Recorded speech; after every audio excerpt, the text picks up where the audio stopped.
Good afternoon and welcome to WEFM's Midday News, brought to you with the kind compliments of Courts and Vincent Limited.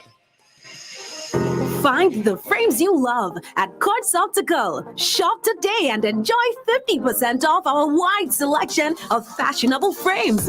Choose from our flexible payment plans from 3 to 24 months. Schedule your appointment online today at www.quartzoptical.com. Remember, at Quartz Optical, your comprehensive eye exam is always free. So come in and find the frames you love at 50% off only at Quartz Optical. See in store for details. Quartz Optical, value you can see.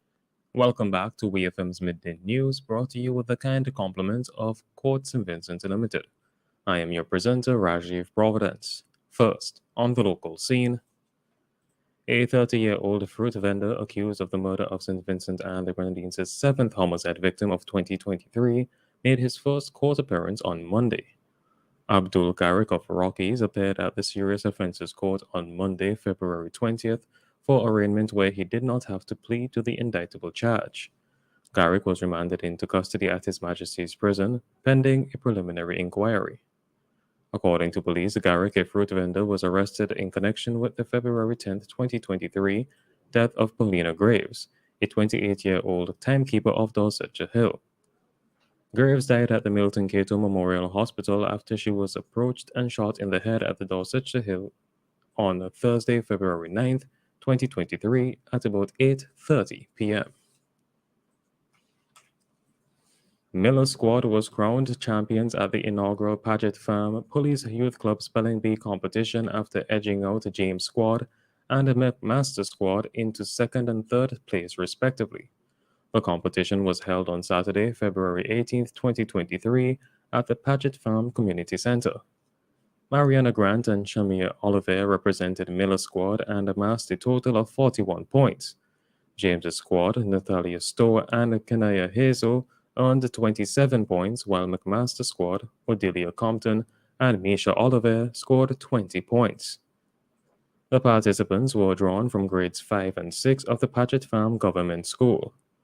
The national coordinator of the Police Youth Club, Sergeant of Police Mr. Stephen Billy, was on hand to witness and lend support to the event.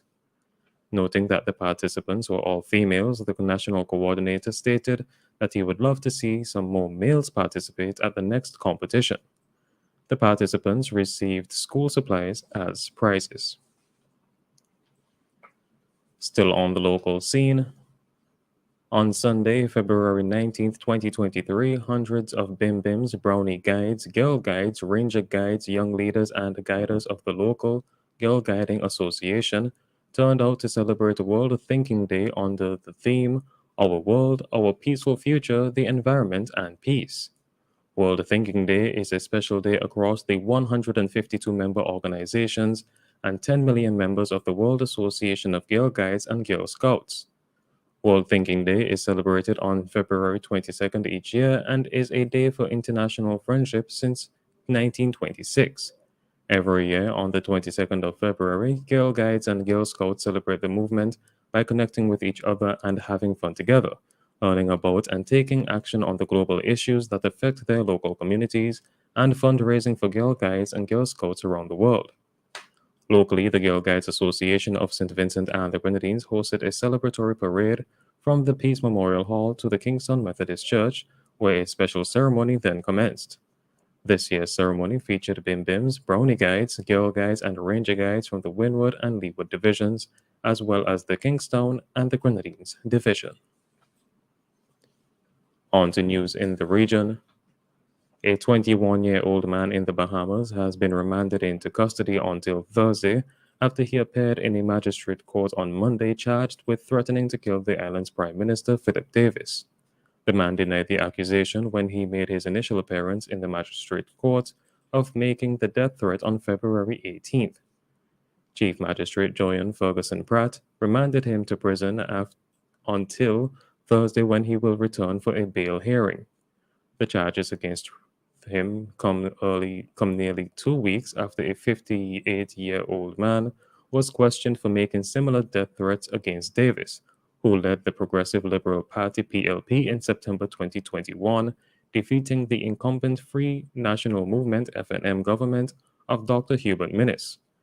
The police said that at around 8:20 a.m. on Saturday, a man called Central Police Station and threatened to kill Prime Minister Davis. On February 3rd, the Bahamian office of the Prime Minister received two anonymous death threats over the phone in the span of 15 minutes. St. Lucia has recorded another homicide, taking its toll for 2023 to 8. The Vieux Fire Service received a distress call around 9:32 p.m. of a male individual being shot multiple times near Rambali Funeral Parlor, La Tourney, Vieux. Upon arrival on the scene, emergency personnel found a male individual later identified as 29-year-old Dylan Harrow with multiple penetrating wounds above the body. According to Loop News, he was void of vitals but was transported to the St. Jude Hospital, where he was pronounced dead by a medical practitioner. The Royal St. Lucia Police Force have launched an investigation into the incident. On the international scene, Taiwan is bolstering its military ties with the United States and will cooperate even more closely with it and other friendly nations to deal with authoritarian expansionism. President Tsai Ing-wen has told a group of visiting lawmakers from the United States. The bipartisan delegation, including Ro Khanna from California and Tony Gonzalez from Texas, arrived on the self-ruled island on Sunday amid heightened tensions between the U.S. and China over an alleged Chinese spy balloon. While the United States no longer maintains military bases in Taiwan, the country's military ties have deepened as China has stepped up pressure on the island, which it claims as its own. Illustrating the strength of ties between the United States, the delegation is on the island after a sensitive visit by a senior Pentagon official on Friday that was reported by the Financial Times. The U.S., like most countries, has no formal diplomatic ties with Taiwan, but is the island's most important international backer and arms supplier. And finally, in sports, Australia opener David Warner will miss the final two tests in India because of concussion and a fractured elbow. The left-hander was replaced by Matt Renshaw during the second test defeat in Delhi last week after being struck on the helmet on day 2. Warner, who was earlier hit on the elbow, will return to Australia for rehabilitation. India led the 4-match series 2-0, following a 6-wicket win inside 3 days on the second test. Cricket Australia said it anticipates Warner will return to India for the 3 one-day internationals that start on March 17th. The former vice-captain managed only 26 runs in 3 innings in the first 2 tests. This has been WEFM's Midday News. I have been your presenter, Rajiv Providence. Join us again at 3 p.m. for WEFM's 3 p.m. news. WEFM's Midday News is brought to you with the kind compliments of Court St. Vincent Limited. Matched at Courts now. We're unmatched in quality and prices. Buy any item and get up to 30% off the second item of same or equal value store-wide.